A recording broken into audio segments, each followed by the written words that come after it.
going on, my creatives? What's going on? You know what it is. It's your neighborhood Ruger Sprayer, Remo Marak. We're here for another edition of Cuts. This is episode 89. 89, my creatives. Episode 88, I had my homie Demi D in the building. That was a dope conversation. We definitely got into it. But this one right here is definitely special and different. This right here is damn near a decade in the making. And I know these two gentlemen over here for damn near fucking 2.5 decades.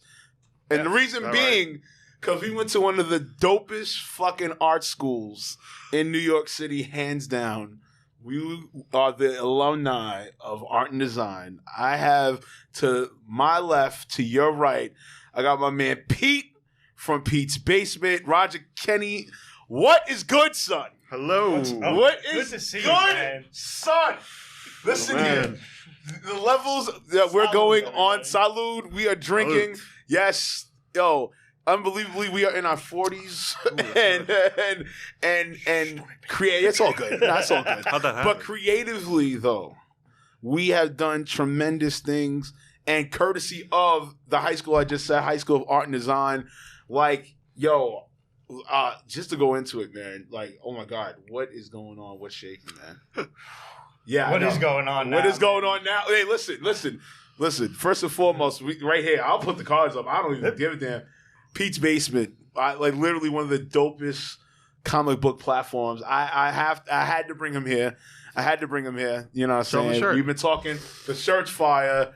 Right? Anybody recognize that? Listen, guys. New York, where's my New Yorkers? Yeah, in the house? right. Astoria. You gotta recognize. These are the Brooklyn tanks. The Astoria ones were different. Those were the ones with the like the scaffolding that went up. It was curved. Yep. That's right. It was curved. Yes. These are the ones they took down. They imploded them in July Yes. In July of 2011. Wow. Conspiracy theorists will tell you that was practice. 2001. But, wow. I'm sorry, did I say 2011? 2001. July 15, 2001. We were there. And crazy people like myself will tell you that was practice for something else that happened later on that year. Wow. We're not going to get into that shit. Wow. But I'm crazy. Yeah, no. Hey, listen, you were never crazy. It was just you kept it like it is. But I will say this though, real talk, and we was talking off wax, my creatives, real talk. We are still in story time and everything like that. But we was talking off wax. I gotta thank you. You know what I'm saying? I gotta thank you because during the time, my creatives, the baby that I had before this was Ream TV, and I was thorough with that shit. I mean, I'm talking like rough. Like we was rough with the recordings,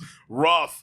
And when I seen Pete's Basement in 2008, you know what I'm saying? I was like, wait a minute, hold up. I'm tripping. Like even though there were others that inspired me to do like the platform, I just wanted to be my own rough, rugged, and raw. But then I saw Pete's Basement, and I just seen how you carried yourself. I seen how you really was like being intricate about the stories and just like overall about the culture that you're passionate about.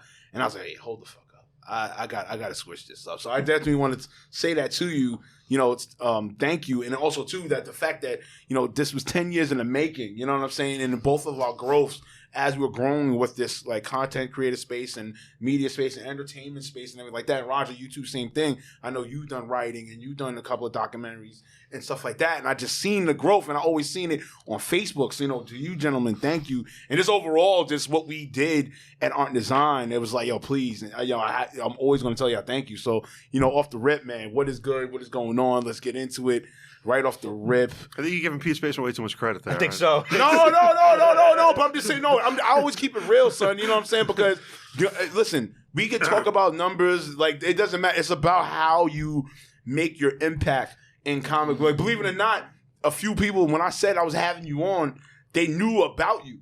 You know what I'm saying? So it's not that, okay, hey, it's not doing millions, it's not doing billions. No, it's the impact. You know what I'm saying? Yeah, no, I mean, like, you know, we do actually have, since it started, filmed literally in Pete's actual basement. Yep. Right. In his house. Right. And yeah, we started with a little bit higher quality, and then we kind of dipped a little bit. We started real high. Because, I mean, I didn't know then.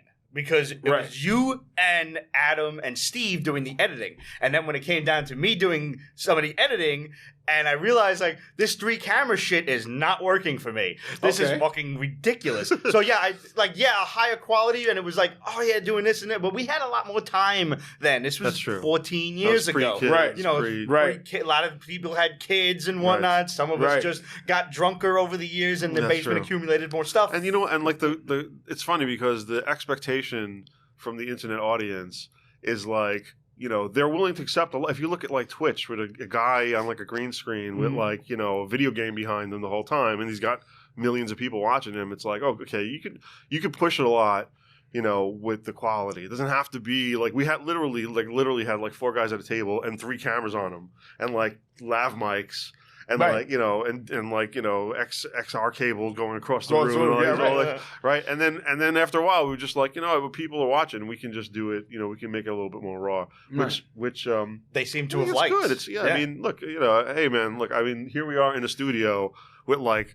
You know, I feel like I'm at the Howard Stern show right now. This is awesome. This big ass microphone is something else entirely. That's why I'm not taking these off. I'm on a show right now. You know, I know. Here's the thing. Like when I'm here, and also shout out to Gotham Podcast Studios. You know what I'm saying? When I'm here, like I really like break rules. Like I just be like, because there was times I used to have it on, but I'd be wearing hats so much. It used to fuck up my hat. So when I'm in post, because I edit my stuff and everything, right? So I'm in post and I'm looking. I'm like, damn, my hats are fucked up. I'm like, shit.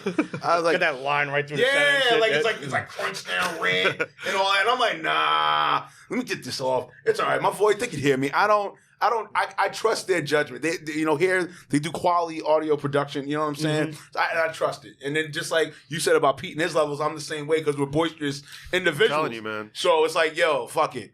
I don't even want to hear my voice in there. I'll be pulling some shit like from Emperor's New Groove. Like, is that my voice? Is that my voice? No. I'm sorry. Nah, that's what's up. Let's really get into it, man. A great time with Story Mode, but let's get into it. Pete's Basement. I ain't gonna hold you, man. Like I said, it was definitely monumental. It's a definitely dope platform.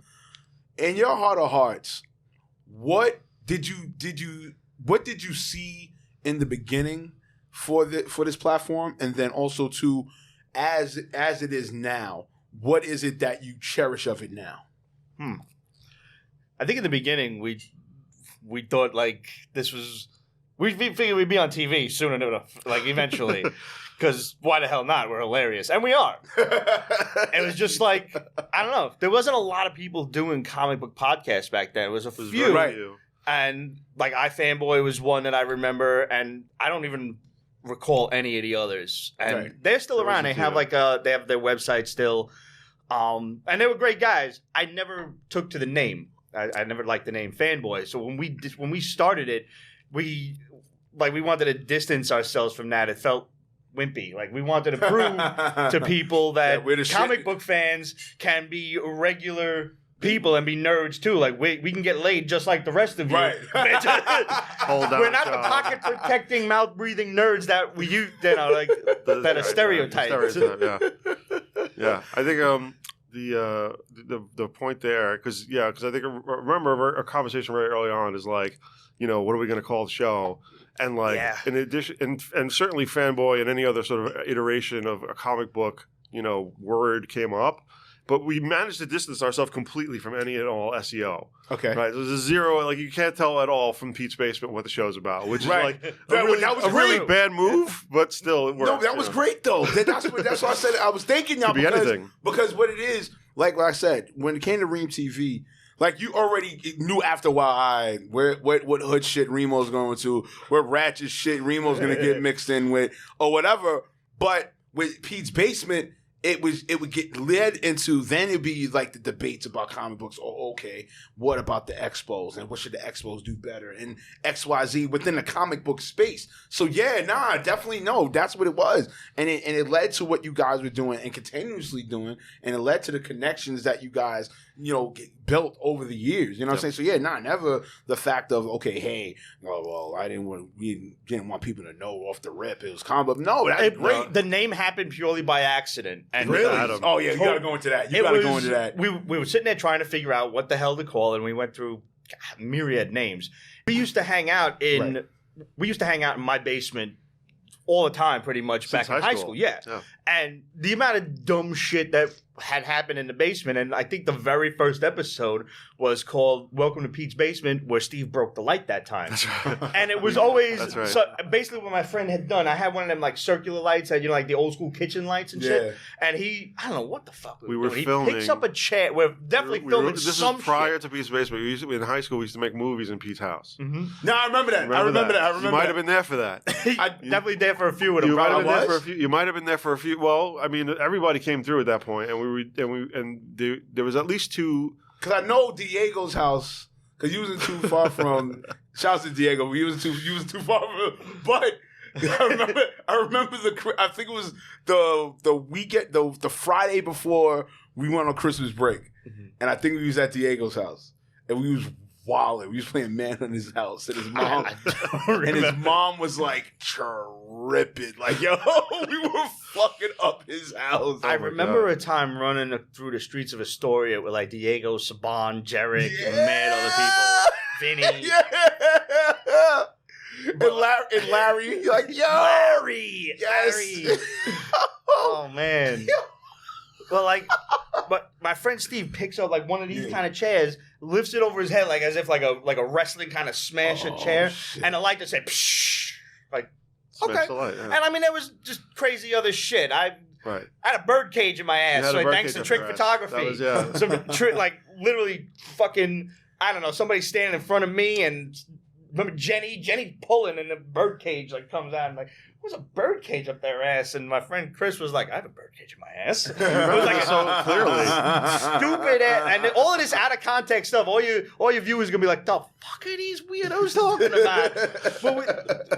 But Roger was pulling off like trick shots with cameras when we were just like, we were 14, 15 years old. Doing editing in a VHS like camera. Like pausing it. Okay, now pull the birdcage out. Okay, now, oh my God, he's got a birdcage up his ass. And it was all like properly angled. So like, I mean, it looked like it. It looked good. Yeah. It looked good. And then it was, you know, called like the magician scene where there's just wire and cord coming. This was a stupid ass shit like this. So the name of the show was Pete's Basement, where XYZ happened. Right. And eventually we just kind of ran out of shit. And we just like, all right, well, welcome to Pete's Basement. We didn't run out of shit. There's plenty of shit we could have put in there, but modesty. That's true. And B, I mean, after the birdcage in the ass, what more modesty do you have? I mean, there was the time where Steve threw toilet paper in Chris and had 5 seconds to live, sir. That's right, yeah. That was hilarious. Yeah. There was the time when I sprayed dishwashing liquid in my eyes. There was the time you sprayed dishwashing liquid in your eyes, fun. And ran outside, did the curly shuffle in my front gate, and then ran down the street. Like crazy ass shit happening way before Pete's Basement. And this is just the cycle of you. Iceberg, yeah. The cycle of the iceberg. Yeah. Y'all had me climbing up on the top of the clothesline pole. I am scared to death of heights. I don't know, like getting on a ladder. And they got me 30 feet in the air, and this motherfucker starts shaking the pole like, stop it! Was that was after Pete's Basement, wasn't it? No, that was like when I was the angel from heaven and Anthony Moreno was the demon and shit. That's right. See what you could do about those deviled eggs? That's right. That was the dog biscuit day. Yeah, it was dog biscuit day. That's right. Wow, you guys were jackass before Jack. Yeah, man. We would. It was crazy. It was high school stupid idiots, but that's the thing. Like Roger just like Pete detracts said, from his brilliance, man. He did like a whole stop motion shit with cheese doodles and things. Like these cheese doodles attacked our friend and like dragged them off and like to eat them. It was really we were TikTok before TikTok, clearly. Yeah, absolutely. Yeah. And like the whole concept of Pete's Basement, admittedly, was Roger's brainchild. Wow. Roger calls me one day because I guess he's on the forefront of the media world and everything. Right. You were working for. So I was working for Business Week magazine, right. And I was doing podcasts for them with Adam. Mm-hmm. Me and Adam, who was on the show, was on the same team, and he, I pitched this whole weekly news show for them. They were doing an audio version of it. I'm like, this is the video show. Like, you need to make this the video show. And they were like, how fast can you make this happen? I was like, really fast. Let's do it. So I just literally duct taped together this whole production thing for them. Mm-hmm. And and we were winning awards. It was really amazing. We had a fake 3-camera shoot with a green screen. Right. I did a full virtual studio in Maya and then hooked it up with Final Cut. So you didn't even need Maya at that point. You could just put the graphics in and everything would light up and it would be it was sick. So anyway, obviously I know Pete, and my friend Steve from when I was a kid. Huge comic book fans. I'm not a huge comic book fan. People just tell you, Okay. I'm a huge Mad Magazine fan. I love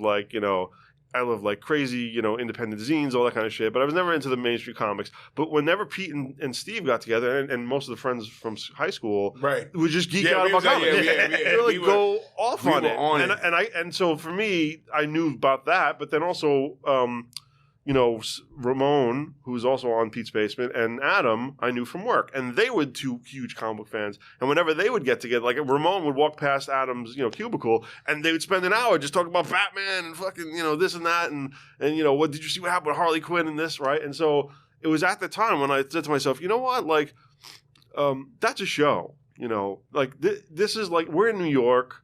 And in New York, everybody has lots of friends. Like, they have these people who they could talk to about this. There's probably people all over the world that does not have one friend to talk to about comics. And wouldn't it be nice to have like a weekly show where they can come, everybody knows your name, and boom, you're there talking about comics. Recreate that experience in a podcast form. And that's when I called Pete. It was never, like, the concept of the show originally was never to be, like, one of these highfalutin, holier-than-thou review shows. It was a bunch of hammerheads getting drunk, talking shop, and that was it. Yeah. Just like you would at, like, Roger had said it to me. It was like, I notice whenever we're at a bar or something like that, you guys just kind of trail off for a little bit, and you talk shop, and then you come back, like, to the main group. Like, because not everybody can... be a part of that conversation. They don't know what's going on.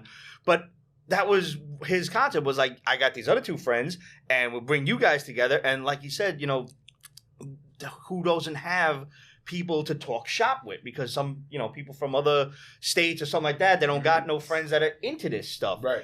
And he calls me up. I remember this conversation to a T. He says, Pete, you want to do a podcast about comics? I'm like, yeah. What's a podcast? So he got wait. It'll segue. Because you know what it is with Pete? Pete's like the young, old head, young, like OG type guy. Like, just that right there. It's like, oh yeah, podcast. Yeah, whatever. All right, let's do it. Right. I'm into it. What is it?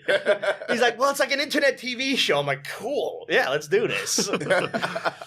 I remember that first phone conversation with all of us on like fucking, whatever, party line and shit, and trying to come up with a name. Well, you didn't know Adam. I did not. I met Adam. I met Ramon once when we were folding Rip Magazine, getting stupid stoned in your apartment that day. Right. on the south side. I lived at Ramon's house for like 5 minutes. We're smoking blunts, folding up Rip Magazine at the time, and Ramon was just like, I'm not into it with these weirdos. So he just goes in his room. That was his roommate at the time. And we're just like, yeah, man. Folded up magazine. It's cool. Remember Rip Magazine? Come on. Yeah, I know that. Yeah, you gotta remember that shit, right? Oh, man. This is back in art and design. Yes. Oh, God. We had so many magazines, so many articles, so many tools and books and all that shit. Going back to A&D for a second, like predating Rip Magazine.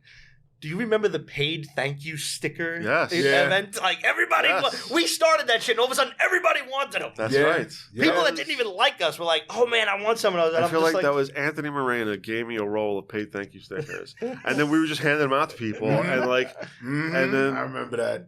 That. I took a few from y'all. Like, man. We get them in my bag. I put that in my hat. Right.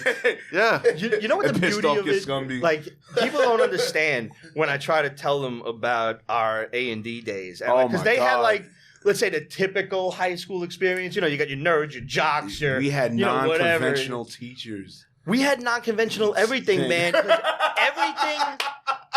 First of all, I didn't even know we had sports teams, right? Until like junior year. Had not a clue. Wait, we have jocks in this school? What the fuck is that? Right. We're all fucking nerds. I was on Were you? Yeah, I was on the basketball team. I didn't even know we had one at that time. I knew we had one after the fact. I had no clue who was on it. Like, because we were all nerds, so we all got along. Yeah, we all chilled. Yeah, we were all just artists and fucking weirdos. Nobody was cooler than Art Thou. Right. Like, we were all just like, we had a level of nerddom. Like, we all got along. It doesn't matter if you were a thug, if you was a white dude, if you was a fucking, like a fucking gothic Jewish dude. guy, gothic dude. Yeah, I forgot about goths, man. We don't have goths no more. Yeah, right. And then you just had like that one lower tier of stranger than strange folks. And I'm not going to drop any names, but you all know, like, there's a few people that I could name that was very strange. Yeah, they rest in peace. Right. I don't think they was dead, but they might be dead now, or they might be in prison for. But the thing is that overall, we all understood, like, first the prestige of the school, because you got to remember, it was like the center point for all creatives in New York City. Yep. You know what I'm saying? Yeah. All the skyscrapers. All the sky, whatever. Right, yeah, exactly. Yeah, I mean, there are robbers. None of us are playing cello. Come on, right, we're talking. You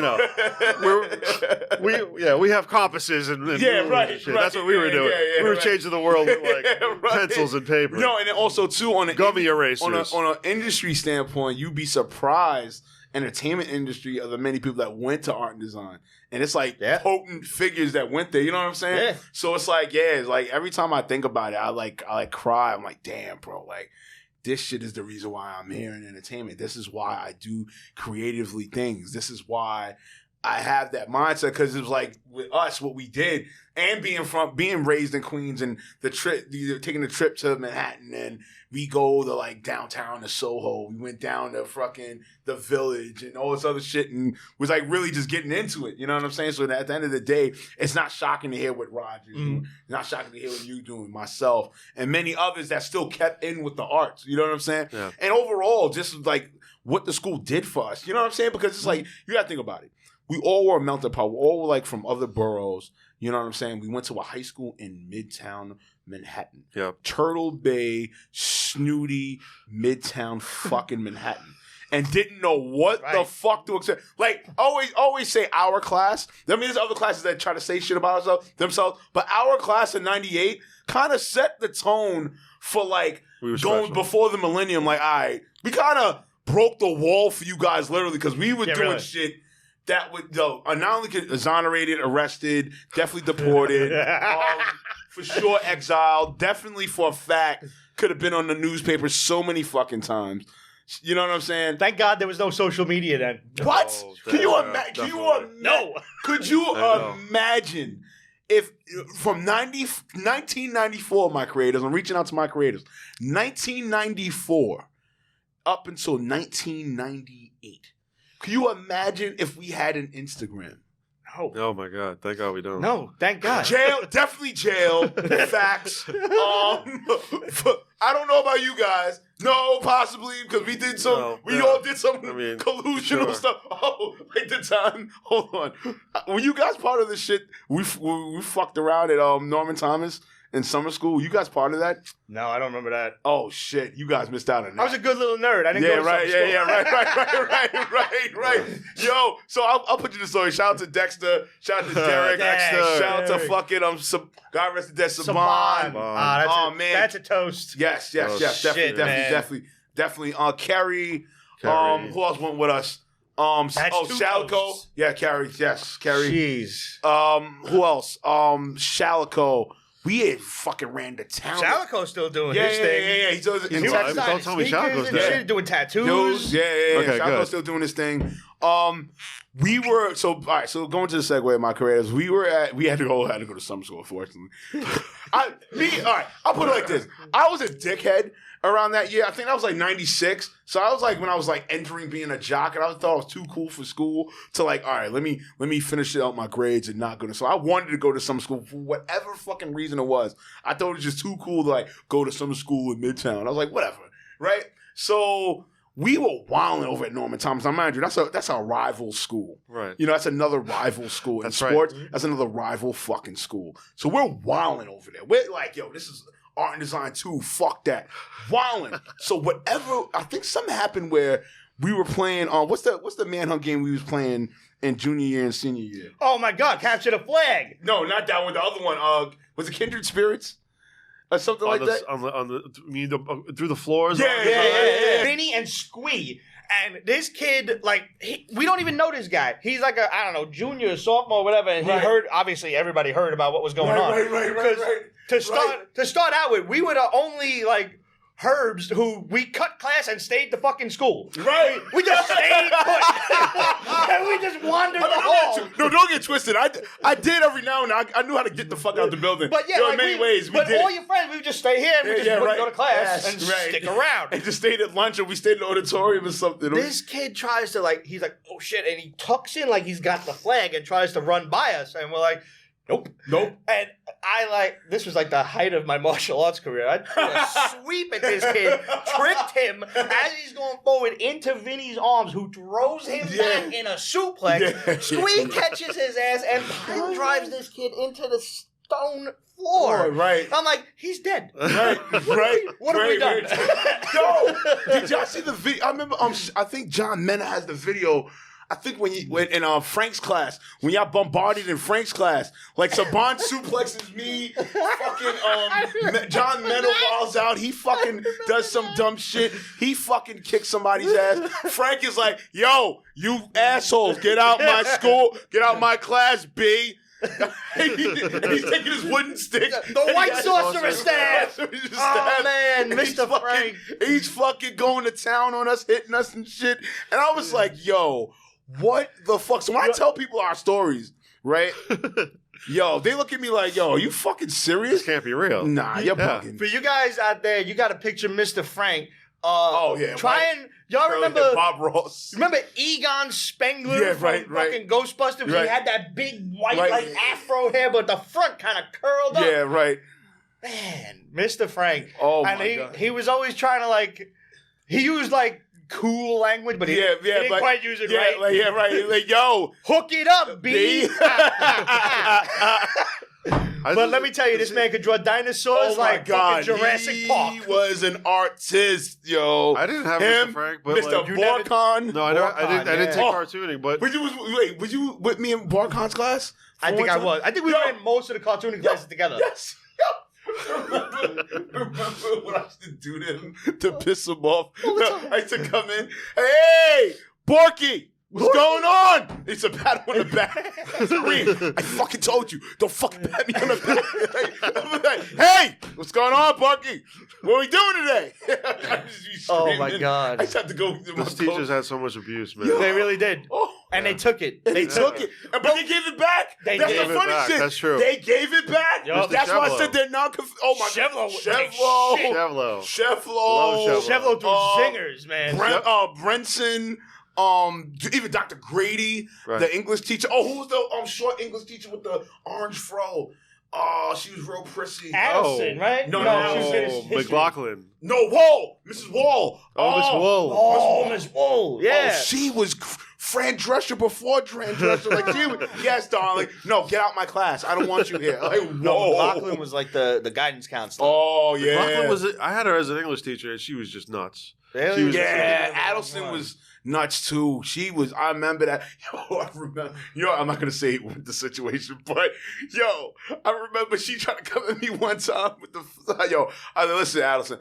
I chill because you kind of dance with a little too many students. I chill if I was you. You know what I'm saying? Yeah. She looked at me like, "Get out my class, Tyson." And I'm like, listen. I'm just saying. Oh, it's a magical time. Dope segment. But all right, we had so much fun, man. Oh my God, let's get back into it. Definitely with Pete's Basement and the impact and the culture. There's the problem. You start reminiscing. I know. It's a whole show. I want to talk about Chevlo, man. Oh no, Chevlo's crazy. No, oh my God, that's like the one. That's what I knew. Segue, though, no, that's when racism was really racism. Oh my God. Well, here's the thing. He was an old man. Chevlo was, the show Mad Men? Yeah. Like, that's when Chevlo was that age. Yeah. He was the madman. Yes, he came from that world. Yes, and then, he was 99 years old when he was our teacher. Wowing. But his face was drooling off his bones. He was just wowing. But he was working for Stan Lee and all these other cats back in the day. He worked for Mad Magazine, I think, or something. He did. Well, he was, he was a commercial artist. Yeah. As all of them were. He freelanced for all of those guys. He created the Aquanet logo. Yeah. Aquanet, the hairspray. yeah, He created that logo. That was his big claim to fame. You know what I'm saying? I created the Aquanet logo. You sons of bitches, get the fuck out of my car. You sons of bitches. Yo, listen, let me tell you something. All right, I witnessed like white people, Caucasian people that were like discriminative, right? They were discriminating or whatever. This dude like took it to the fucking top. Yeah. When he used to It's go, not funny, you but it's black funny because he's son like- of a bitches, get the fuck out of here. Like, yo. He was like 106 then. Right. Because look, because in Queens, right, being, you know, like I said, I was Harlem born, but I was Queens raised, right? You would see it, but you would like, all right, whatever. There's other towns that do it Bayside, fucking Northern Boulevard, fucking who else? What other towns? Fucking Forest Hills, whatever. Great, but you would like see it, and then you would leave because you go back to your town, and it's back to the diversity, whatever. But yo, I'm in Manhattan because we're in Midtown Manhattan, Turtle Bay, fucking Midtown Manhattan, and you're going, holy fucking shit! Oh, you really are with this. The worst shit. part was like like I said, he's like 106. He didn't even think like he's saying anything wrong. He's just like, this is how this is how I'm supposed this to is talk how to we talk to everybody. You fucking bastards! You don't know art. Get the fuck out of here! Remember he had that cactus? You was in my class for freshman. I know. We were in That's how I class met together. you. That's Yes. right. That's how I met That's you. right. It was me, you, and He Mick. had that cactus. Yes. And everybody would go up to his desk and stamp the cactus. I remember. And he would be so angry. He'd be like, "You're stabbing my cactus." He's like, "I'm gonna shove it up your ass and you're gonna sit on it and spin around." I don't know if it was April Fool's Day or what it was, or if it was just a regular fucking. It was Tuesday. Yeah, it was regular. And there was no April Fool's Day on you this side. guys decided, this was sophomore year, we're in Chevlo's class, and you fuckers decided you're going to take all of the strings off of the curtain.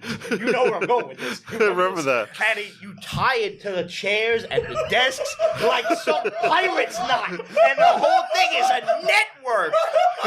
And you pull the shit when the bell rings and the whole thing is... I want to remind everybody, this was school. This is school. You remember that? Oh, yeah. This is school, yeah. I totally forgot about that. You're welcome. Because, you know, it was me, Nick, Elvis. Hello, man, Roger. Elvis. It was, who else? Oh, Sergio. Wow, Oh, my Sergio. God. Holy shit. It was Sergio. I thought, wow, so I know we was all in on it. I think it was Roger and fucking Mick, right? Because Mick used to sit next to me. Roger would be at the table across. Elvis was there. Sergio was in the back. Anthony used to be in the front, and I forgot what else happened. I forgot other people. You guys passed the word around like, yeah, yo, we get said, out yo, bro. first. Yo, yeah. I remember that. Out. I remember that, bro. Listen, you guys, just remember, because Chef Lo went to the bathroom, so he used to always take like 15, 20 minutes. He was an old man. He needed him. Old man. So we all, he was like, yo, hey, listen, hey, listen, we'll tie the chairs.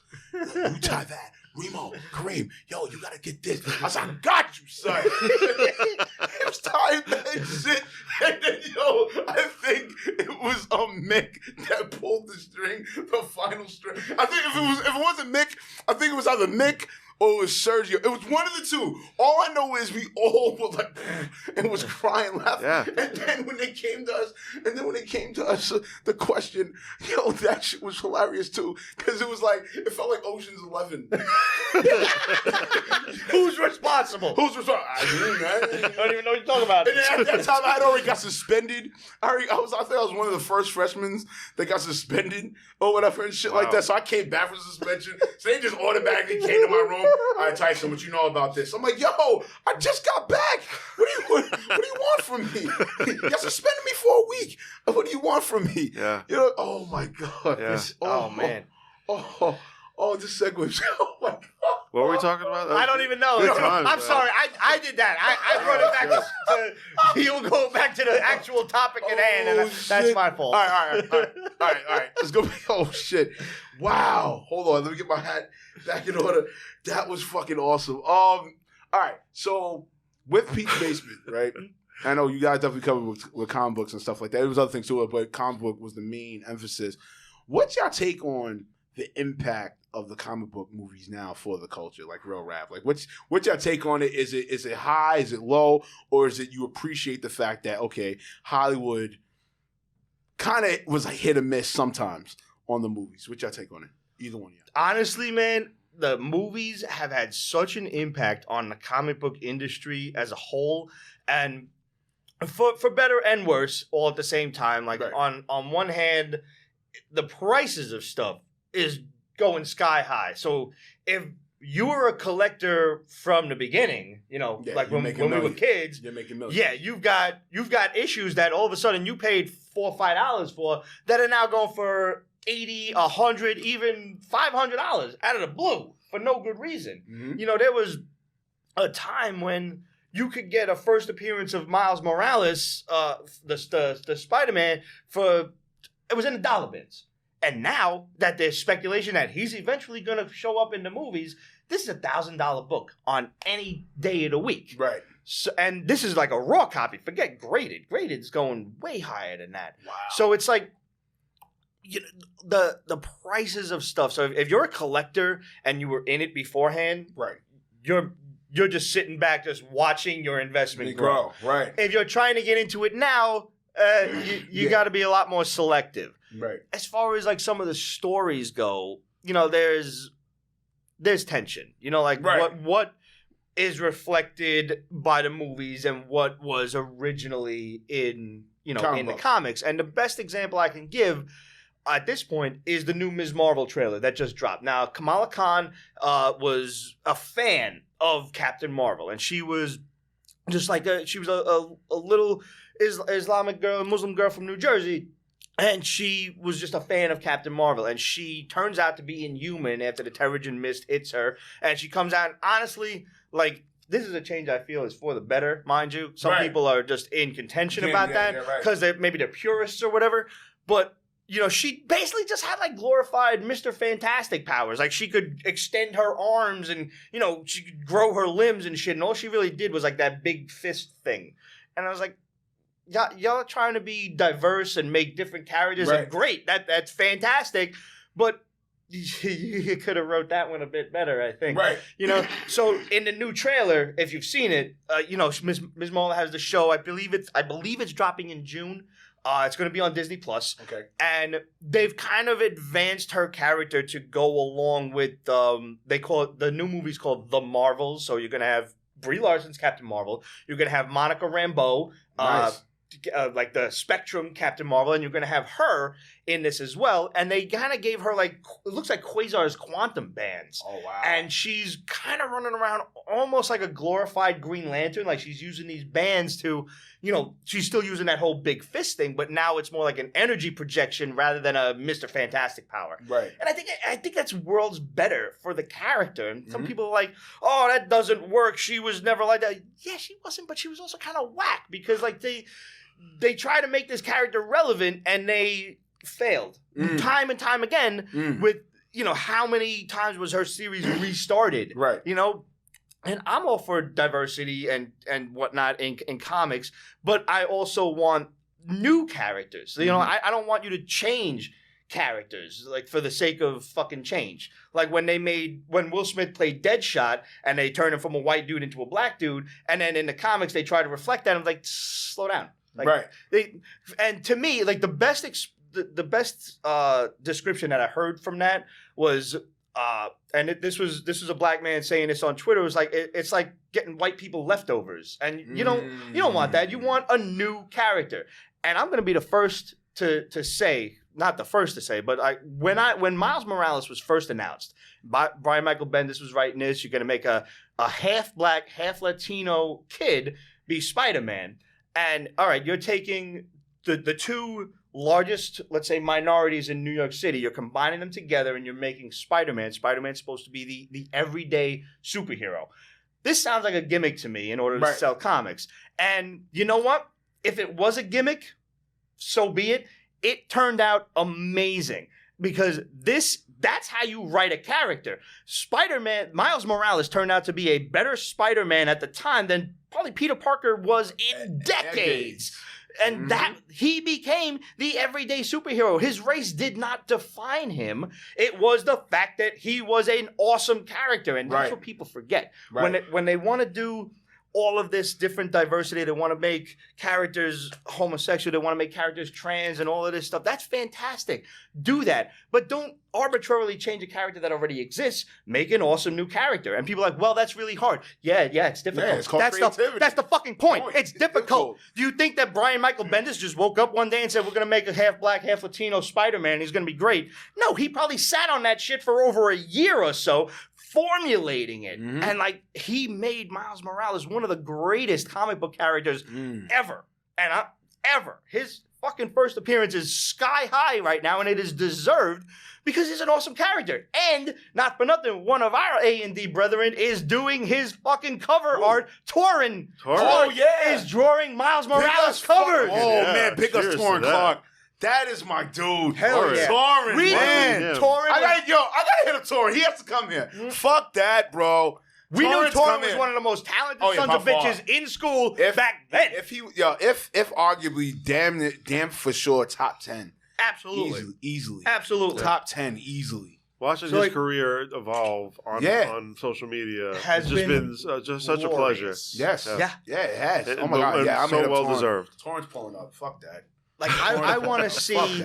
I want to see the He's not going to tell. Torrin's definitely not going to tell me fucking though. Torrin, he's a bit agoraphobic, but he might do. He'll probably do the show. I've been trying to. It's been a minute. For a while too. It's been a minute since I remember the last time when he was in New York. That's the last time I linked up with him. I remember. Is he not here no more? I didn't realize he's not in New York.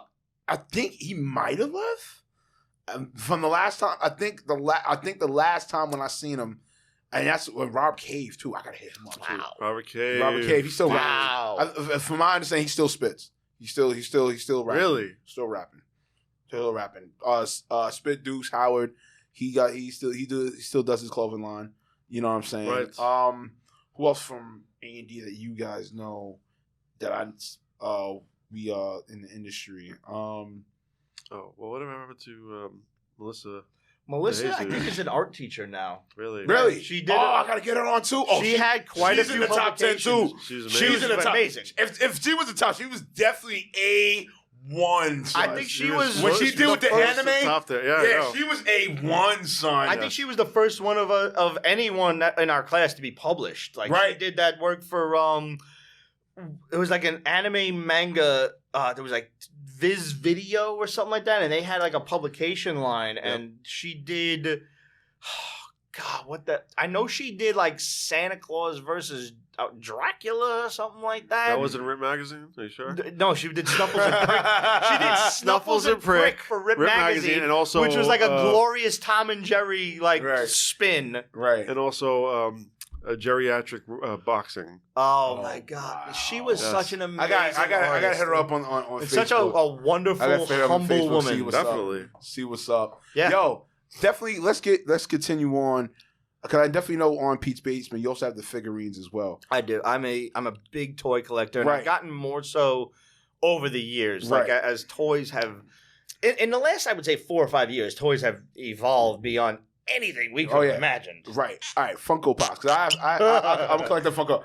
Do you feel Funko Pop have definitely helped contribute with the culture as well, along with the movies? Take us in your take on that. 1000%. Because and you too, Roger. I want you to definitely chime in on that as well. You know what? That's the funny thing is, Roger had said he's not the biggest comic book fan. He knows of them and stuff like that. But Roger is. He's a Mad Magazine fan. He likes comedies and stuff like that. And I'm sorry to be talking about you in third person. No, but act like I'm dead. I'm not going to be at my funeral. I want to hear this. That's a fact. The Funko Pops make it like okay for everybody to buy toys.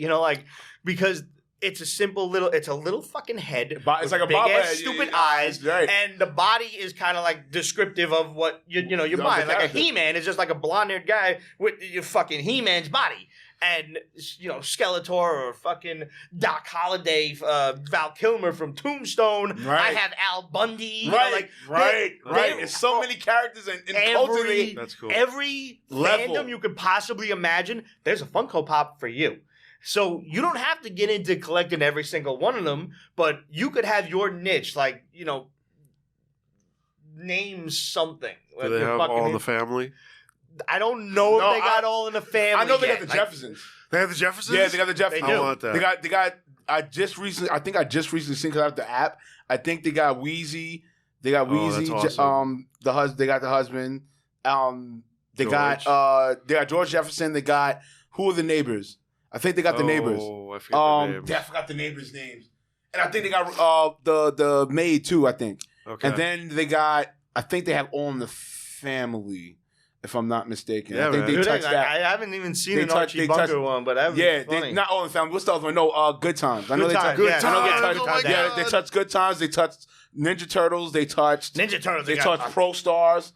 Pro Stars. That was Wayne Gretzky. Stars. Yeah, Wayne Gretzky, Bo Jackson, and Michael Jordan. They got Oh that. my God! Yeah, they I didn't got even that. know they had Yeah. that shit. You know who's a big collector? Shout out to my man Ray McLaughlin. Yeah. May's a huge collector. I see he showed me his collection. He actually shout out to him. He got me extra inspired, and also to shout out to my homie and who I do producing for, Hip Hop Gamer from Hot 97. He got me into Funko Pops as well. So I got like It's the heroin addiction Oh of my toys. God. It's bad Why do you think Funko Pops are so appealing?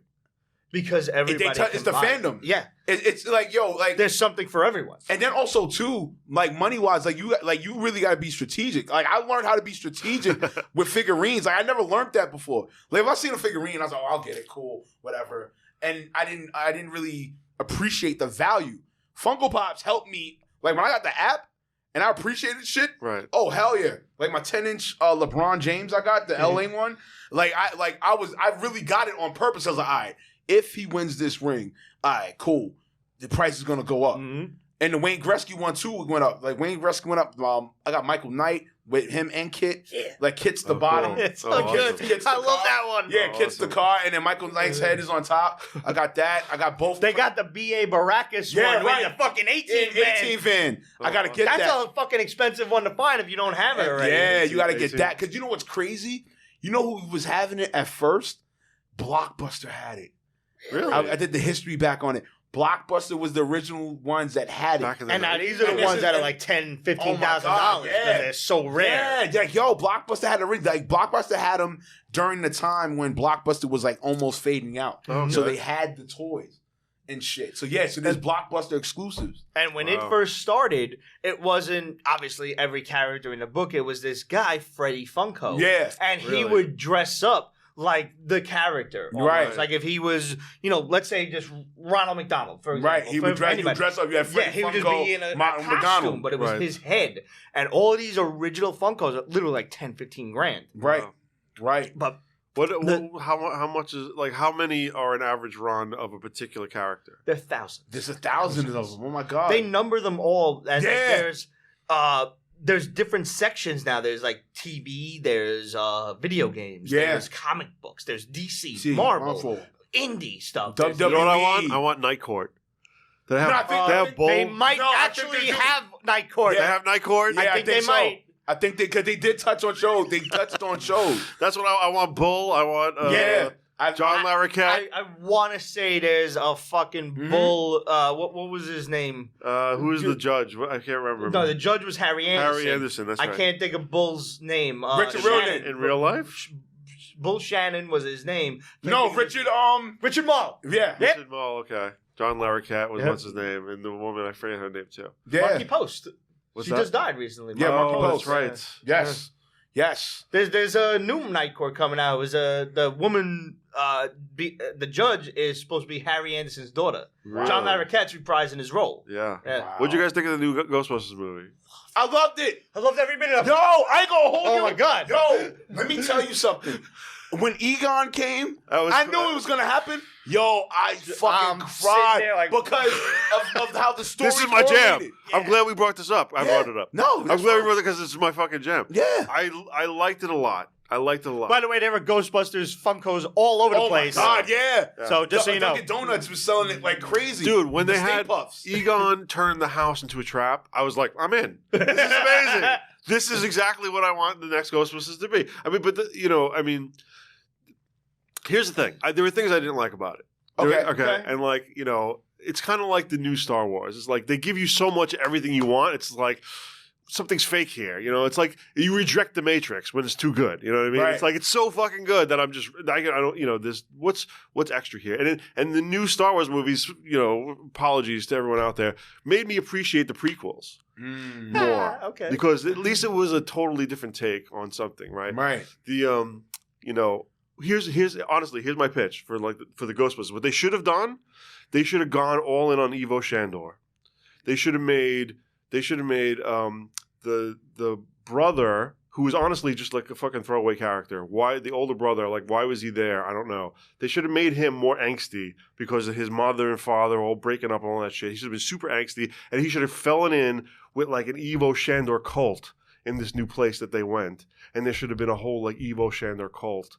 And they should have made that more of like, he should have been the bad guy, not Goza. Fuck Goza. Yeah, right. They should have made Evo Shandor, the spirit of Evo Shandor, come back and be like the big baddie at the end. I think, because if you looked at the end, when the Ecto truck or whatever, the car went to New York again, I think it's leading to saying, okay, we're gonna bring it back to New York again. Gonna do the new one, right. They made a point to say that Winston had like bought the firehouse again and was like reshaping it and everything. Yeah, it missed the New York element. I'll just because there's something. If you go back to the original, but I understood why though. No, it's fine. I understood why though, because you wouldn't understand how his granddaughter got the courage, how his granddaughter understood who her grandfather really was. Like you wouldn't get that. Yeah. Or the brother wouldn't like actually like take over and drive the car. You know what I'm saying? So I get that part. But now I'm actually eager to see, okay, and cross my fingers, Hollywood, please don't fuck up the sequel. Oh yeah, really. Please don't they're gonna make one like no, right, but please don't fuck. I know it made budget. Please, Hollywood, I'm begging you, please do not fuck up the sequel. Because that will crush my heart. Right. That will, after what you just did, that greatness with Afterlife, like you would fuck up my world if you fucked up the sequel. Yes. The best thing about this movie was like you're sitting there and you're watching these young kids basically become Ghostbusters, and it really took you back to the 1980s when you were like, I could be a Ghostbuster. Right. That's how you felt watching this movie. Right. Maybe even more so than watching the last one. Did you watch the what's it called? Special features or the extra stuff? No, I didn't. I should have. So they had Ivan Reitman, may he rest in peace, and the rest of the Ghostbusters, and Dan Aykroyd, who basically wrote the first 1 and 2 movies, which if you go back to his original script was completely different. It was completely crazy. Right. But his pitch was a prequel of how did these Ghostbusters meet in high school. Okay. And I would fucking love to see that movie. Yeah. I would love to see it because if you start off the original, because we all saw the movie, we were like 5 years old, 4 or 5 years old. Yeah, we didn't know how they got together. So it's like, what does Columbia University even mean? When they get kicked out of Columbia University in the beginning, that's so brilliant. That's so good. That's here's these fuck ups that they're scamming Columbia University, especially Venkman, and it's like, what happened that led to how did they even get here? But what was crazy, because we got a little bit more time. We're going to have to wrap it up. But sorry. I know. But what was crazy was when you saw that Ray was mad at Egon. That part caught me off guard. I was like, wait a minute. I was upset. I was like, wait, they had beef? Like, why did they have beef? Yeah. What's going on here? Why they beefing? It's the Ghostbusters. Why you beefing? But it added on, and you understood. Yeah. Like, oh, wow. I had to go back and watch part 2.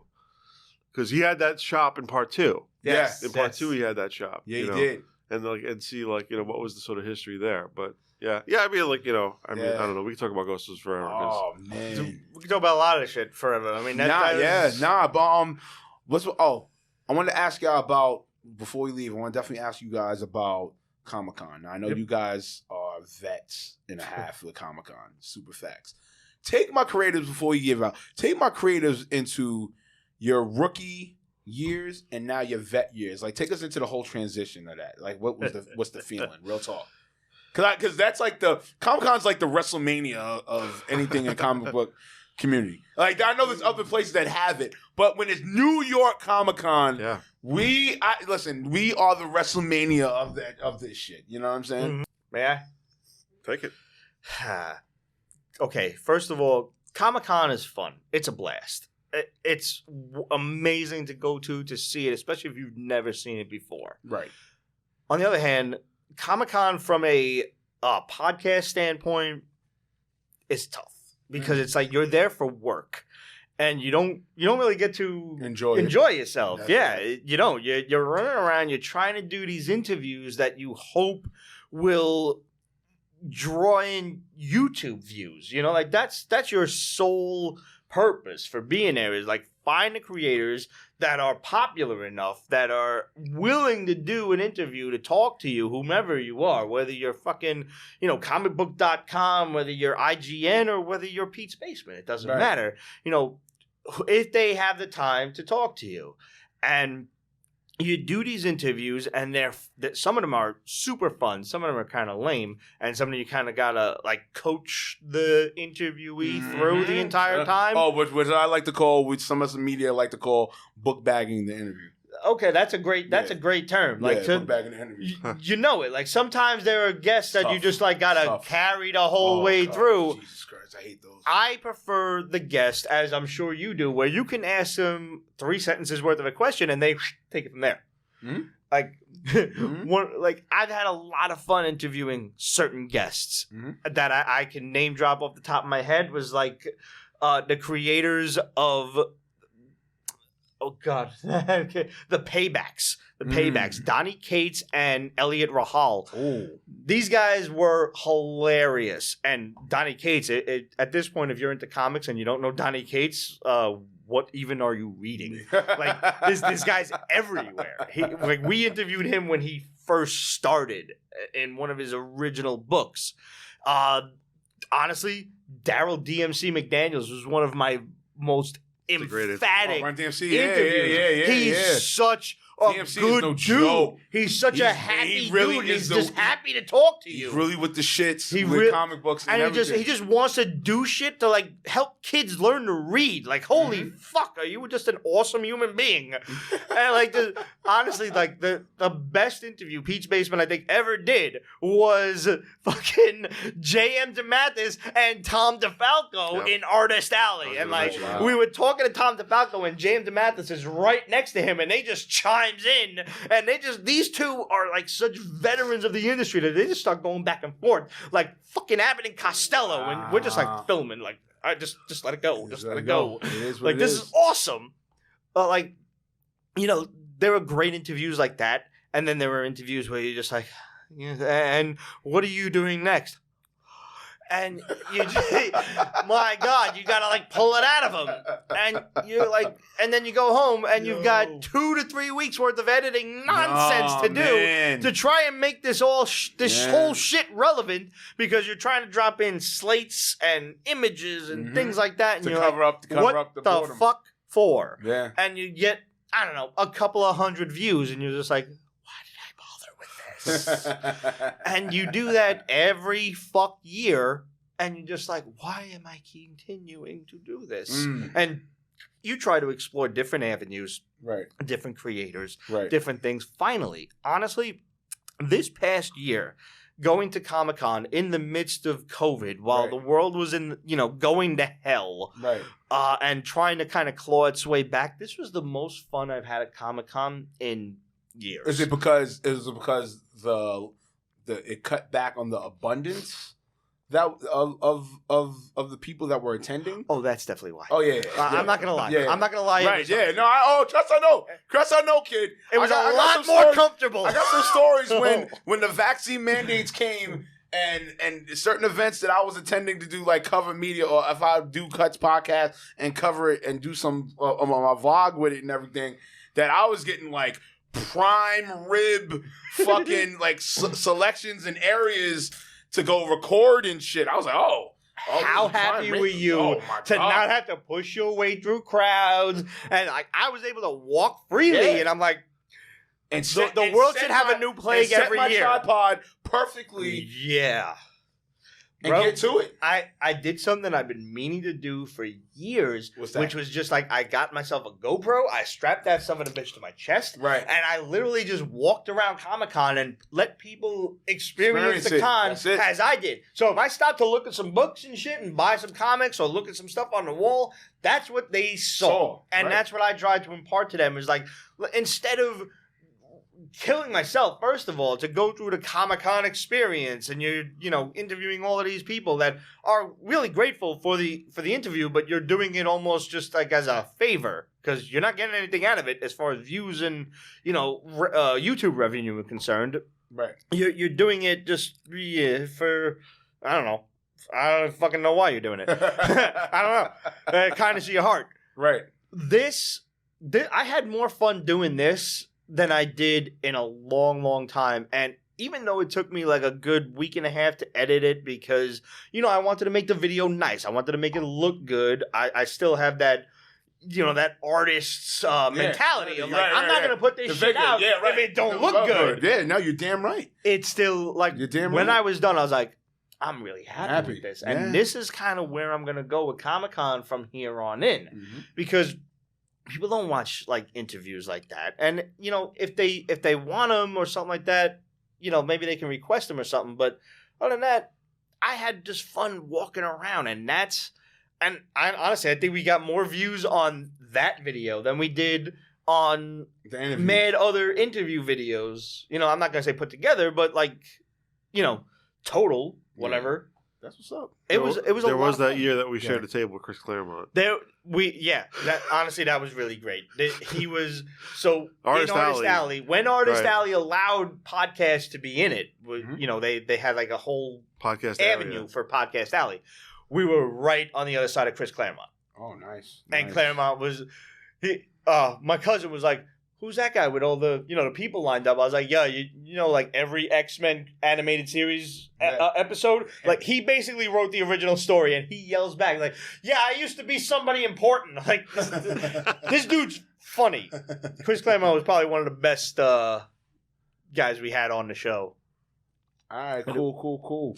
All right, man. Nonetheless, man, it's time. It's got to close down. I understand it. We could do this for hours. Yeah, right, fun, man. Right, but. Nonetheless, I want you guys to let everybody know, let my creators reach out to my creators, let my creators know where to follow you at. No doubt. Hit us up, questions@PetesBasement.com, Facebook.com/PetesBasement, Instagram, Twitter, etc. @PetesBasement. We are going to have a follow-up interview with your boy Kareem. Woo! Yo, that's going to be crazy. We're just going to go on. My creatives, I ain't going to hold you. I'm going to be on my live. That live might be about like maybe 2-3 hours. That's going to easily be 2 or 3 hours. I'm not putting out shit. I'm telling you right now. We're just going to have a good old-fashioned basement whiskey party. Yes. And, if you're interested, there's the Pete's Basement t-shirts. You can find us at represent.com/store/Pete's Basement.